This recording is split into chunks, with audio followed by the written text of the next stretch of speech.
Given question है यानी कि क्वेश्चन नंबर 9 है एक्सरसाइज 5.2 का। If the third and the ninth term of the AP is 4 and -8, हमें क्या दिया है, थर्ड टर्म दिया है, दैट इज A3 दिया है। और A3 के लिखने का तरीका क्या होता है, A+2D।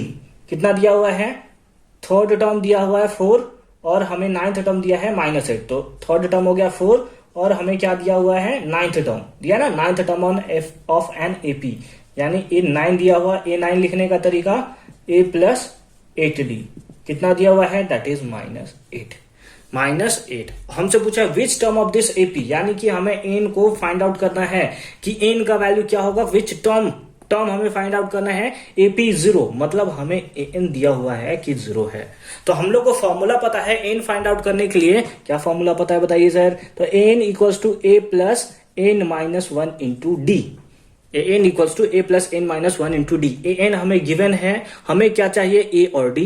अगर a और d हमें पता चल गया तो हम लोग n को फाइंड आउट कर सकते हैं। और a और d कैसे पता चलेगा, तो उसके लिए देखिए ना, दो इक्वेशन हमें दिया हुआ है, यहाँ पे हमें दो इक्वेशन गिवन है, इन दोनों को हम लोग सॉल्व करेंगे तो a और d हमें फाइंड आउट हो जाएगा। तो हम लोग इस फॉर्मूले पे हम लोग पुट कर सकते हैं, ठीक है।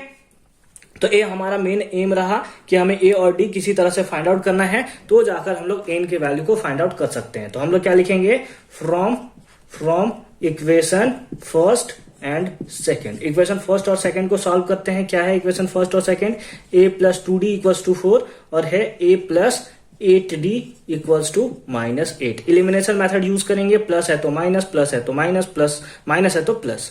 ए से ए मर गया, कितना हो गया -6D और कितना हो गया 12। तो यहां से कैंसिल करेंगे कितने टाइम्स में, 2 टाइम्स में, माइनस उधर चला जाएगा तो D इक्वल्स टू हमारे पास आ गया -2। समझ में आया कैसे हुआ, इन लोग दोनों का माइनस किए, -6D 8 + 4 12 कैंसिल किए तो D equals to -2, D equals to -2।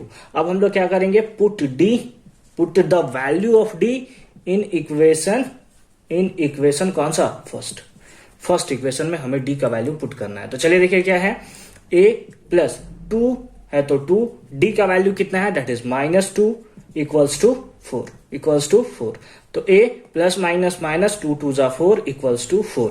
तो A इक्वल्स टू कितना आ गया, 4 + 4 दैट इज 8। 4 + 4 8, यानी A का वैल्यू हमें पता चल गया, D का वैल्यू पता चल गया, N का वैल्यू हमें पता है। तो नाउ अब हम लोग फॉर्मूला यूज करेंगे, N equals to A + n-1 into D. इसी के थ्रू ना n को फाइंड आउट कर सकते हैं। n का वैल्यू कितना है, 0 इक्वल्स टू a का वैल्यू 8 प्लस n हमें फाइंड आउट करना है, d का वैल्यू कितना है, दैट इज -2। चलिए सॉल्व करते हैं फटाफट से। तो 0 equals to 8 plus minus minus 2n minus minus plus 2। 0 equals to 8 to 10 minus 2n, minus में इधर आएगा तो प्लस में, that is 2n equals to कितना आ गया 10। 2 से कैंसिल करेंगे कितने टाइम्स में, 5 टाइम्स में। तो n का वैल्यू कितना आया, 5। n का वैल्यू कितना आया, 5। और यही हमारा आंसर हुआ, यानी कि फिफ्थ टर्म इस एपी का, जो हमें एपी गिवन था यहाँ पे जो दिया था, जिसका थर्ड टर्म 4 है और नाइन्थ टर्म -8 है, उस एपी का फिफ्थ टर्म ऐसा होगा जो 0 होगा। ठीक है, समझ में आया, क्लियर हुआ कि कैसे हमने इसका सॉल्यूशन किया, बहुत अच्छी बात है। इसी टाइप्स के और भी इंफॉर्मेटिव वीडियो के लिए आप हमें ज्वाइन कर सकते हो, ठीक है, यानी सब्सक्राइब कर सकते हो। ऐसे तो मैं बोलता नहीं सब्सक्राइब करने, यार आप लोग का खुद मन हो तो कर दिया करो, अदरवाइज क्या ही कर सकते हैं, अपन तो बहुत गरीब है। मिलते हैं नेक्स्ट वीडियो में, तब तक के लिए thank you so much for watching this video.